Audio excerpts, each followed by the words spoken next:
नमस्कार, मी डॉक्टर विनीत वानखेडे, हृदयविकार व मधुमेह तज्ज्ञ, नाशिक रोड येथे कार्यरत आहे.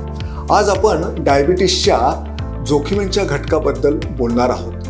आपल्याला माहीतच आहे की टाईप 1 आणि टाईप 2 डायबिटीस हे डायबिटीसचे दोन मुख्य प्रकार आहेत. टाईप 1च्या डायबिटीसमध्ये जोखमीचे कोणते घटक आहेत? पहिला जो आहे महत्त्वाचा घटक म्हणजे आनुवंशिकता. ज्या व्यक्तीचे पालक किंवा भावंड यांना डायबिटीस आहे त्यांना टाईप 1 डायबिटीस होण्याची शक्यता खूप होते. तसेच काही विषाणूजन्य संक्रमण, उदाहरणार्थ कॉक्सॅकी व्हायरस, गालफुगीचा व्हायरस, एखाद्याला लहानपणी जर याचा प्रादुर्भाव झाला असेल तर त्याला टाईप 1 डायबिटीस होण्याची शक्यता खूप असते. आणि तिसरं म्हणजे ऑटो इम्युन डिसीज.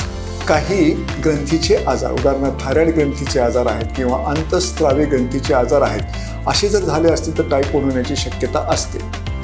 टाईप 2चे जोखमीचे घटक कोणते? सगळ्यात महत्त्वाचा म्हणजे लठ्ठपणा.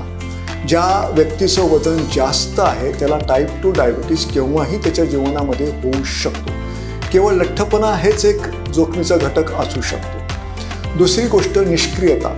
निष्क्रियता म्हणजे व्यायामाचा अभाव, एकाच ठिकाणी बसून राहणे, यामध्ये पण टाईप 2 डायबिटीस होण्याची संभावना खूप असते.